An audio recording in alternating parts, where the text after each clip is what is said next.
হর হর মহাদেব। আজকের আলোচনাটা করব তৎকালীন চৌকিদার আমাদের পাহারা দিত, সজাগ করে যেত, আর বর্তমানে সে চৌকিদারটা আর যে নেই।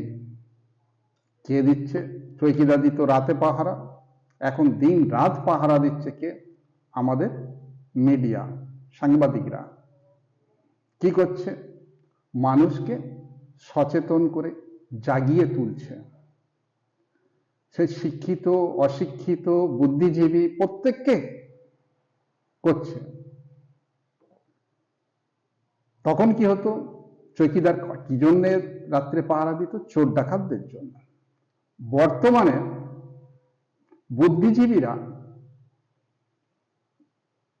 সত্যিকার মানুষের অনেক উপরের জায়গা, তাদেরকেও বোঝাতে গিয়ে মিডিয়া, সাংবাদিকরা এবং জনসাধারণ মানুষকে সজাগ করছে দিনে রাতে। কাদের জন্য? বুদ্ধিমান মানুষদের কাছ থেকে, বুদ্ধিমান মানুষের ভয় থেকে সজাগ করছে।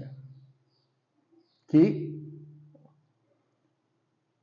এরা প্রাণপণ চেষ্টা চালাচ্ছে মানুষকে বুঝিয়ে সুজিয়ে সত্যটাকে তুলে ধরবে। কিন্তু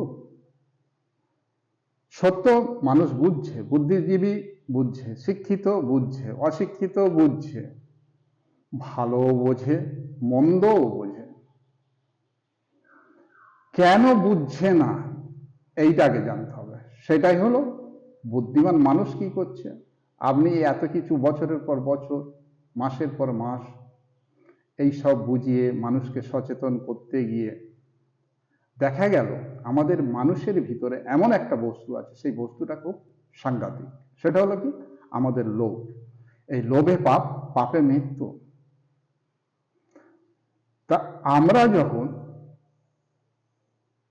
এইভাবে চলছি, মিডিয়া মিডিয়ার মতো বলে যাচ্ছে, আমরা আমাদের মতো শুনছি, আর ঠিক সময় 500, 1000, 2000 মেরে দেওয়ার পরে আর কিন্তু মিডিয়ার কোনো গল্প আর কানে যাবে না, সাংবাদিকদের কোনো শব্দ আর কানে যাবে না।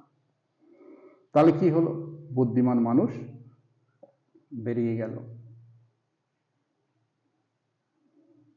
তা আমাদের ভিতরে এই লোভটাকে সম্বরণ যতক্ষণ না মানুষ করবে, ততক্ষণ পর্যন্ত কোনো পরিবর্তন নেই। আমার এই চিন্তাধারা বা বক্তব্য যদি ভুল হয়ে থাকে ক্ষমা করবেন, আর যদি মনে করেন ঠিক, তাহলে সাবস্ক্রাইব, লাইক, কমেন্ট, শেয়ার করতে ভুলবেন না। হর হর মহাদেব, হর হর।